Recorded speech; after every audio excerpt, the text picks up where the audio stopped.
तो आज हम बात करेंगे एक ऐसी आयुर्वेदिक औषधि जो स्वाद में मीठी है लेकिन उसके फायदे अनगिनत है, जैसे कि मुलेठी। अब ये मुलेठी क्या है?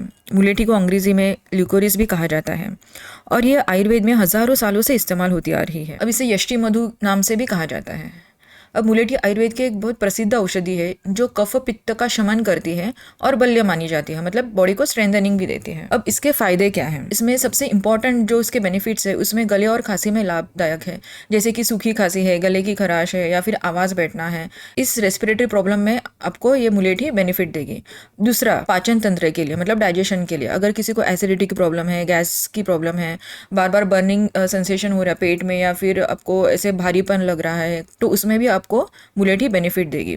ये सूदिंग इफेक्ट देगी। तीसरा बेनिफिट क्या है, जिसमें दिमाग और याददाश्त में भी आपको इसके फायदे मिलेंगे, जैसे कि स्ट्रेस कम करती है या फिर ब्रेन टॉनिक की तरह भी ये काम करेगी। बच्चों और एडल्ट्स दोनों में फोकस बढ़ाने के लिए ये सहायक होती है। त्वचा के लिए भी, किसी को पिंपल्स की प्रॉब्लम है या फिर हाइपर पिगमेंटेशन हो रहा है या फिर सन टैन हो रही है, स्किन में ग्लो नहीं है, तो बॉडी को अंदर से डिटॉक्स करने के लिए भी इसका बेनिफिट है। इम्यूनिटी बढ़ाने के लिए, जैसे कि किसी किसी को कैसे होता है ना कि रिकरेंट इन्फेक्शंस होते हैं, जैसे कि सर्दी खांसी या फिर बार बार उसको स्नीजिंग की प्रॉब्लम हो रही है, एलर्जिक कंडीशन है, तो इसमें भी आप इसका यूज़ कर सकते हो। बॉडी में कहीं पे इन्फ्लेमेशन है या फिर सुबह उठने के बाद आपका चेहरा फूला सा लग रहा है या फिर उसमें स्वेलिंग लग रही है, तो इसमें भी एंटी इन्फ्लेमेटरी प्रॉपर्टी होने की वजह से आपको इसमें भी इसके बहुत सारे बेनिफिट्स दिखाई देंगे। इसमें आयुर्वेदिक गुण क्या है? मधुर रसात्मक है, इसकी पोटेंसी शीत है, विपाक मधुर है और कफ पित्त शमन करती है। कफ पित्त शमन मतलब क्या? कफ से होने वाले डिजीजेस और पित्त से होने वाले डिजीजेस, इसमें आपको ये औषधि बेनिफिट देगी। अब इसका सेवन कैसे करें? ये कैसे होता है ना, ये चूर्ण के फॉर्म में, पाउडर फॉर्म में भी आती है और स्टिक फॉर्म में भी आती है। तो अगर आपको चूर्ण फॉर्म में लेना है तो आप क्या करोगे ना, 1/4 या फिर ½ टीस्पूनफुल लेना है, गुनगुने पानी या दूध के साथ आप ले सकते हो, ठीक है।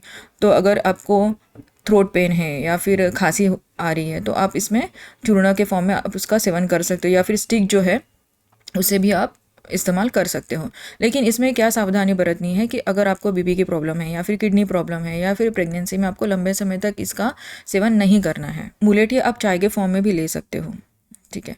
इसमें कैसे होता है ना कि चाय बनाने के लिए आपको एक बेसिक स्टेप्स बता देती हूँ कि जिसमें अगर गले में खराश या फिर सूखी खांसी है, एसिडिटी, जलन, ये जो सारे मैंने आपको प्रॉब्लम्स बताए हैं, उसमें आप इसकी चाय बना के ले सकते हो। इसमें आपको क्या करना है, 1 कप पानी लेना है, उसमें छोटा मुलेठी का टुकड़ा या फिर अगर चूर्ण है आपके पास तो 1/4 टीस्पूनफुल आपको चूर्ण लेना है, उसमें 1 से 2 तुलसी के पत्ते डालने हैं, 1 चुटकी सौंठ या फिर अदरक लेना है, उसे उबालना है, 5-7 मिनट तक उसे उबालना है और उसके बाद आप उससे छान कर पी सकते हो।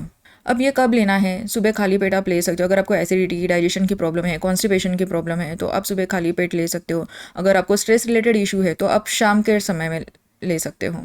दिन में 1 कप पर्याप्त है, 1 कप आप दिन में लोगे तो आपको उसके बेनिफिट्स मिल जाएंगे। और ये कैसे, लगातार 2-3 हफ्ते के लिए नहीं लेना है। आप 1 वीक के लिए, 1 वीक के लिए लो, 1 हफ्ते के लिए लो, उसके बाद ब्रेक देना है, उसके बाद फिर से आप 1 हफ्ते के लिए ले सकते हो। अगर आपको ये जानकारी पसंद आई हो तो वीडियो को लाइक करें, शेयर करें और चैनल को सब्सक्राइब करना ना भूलें। Thank you.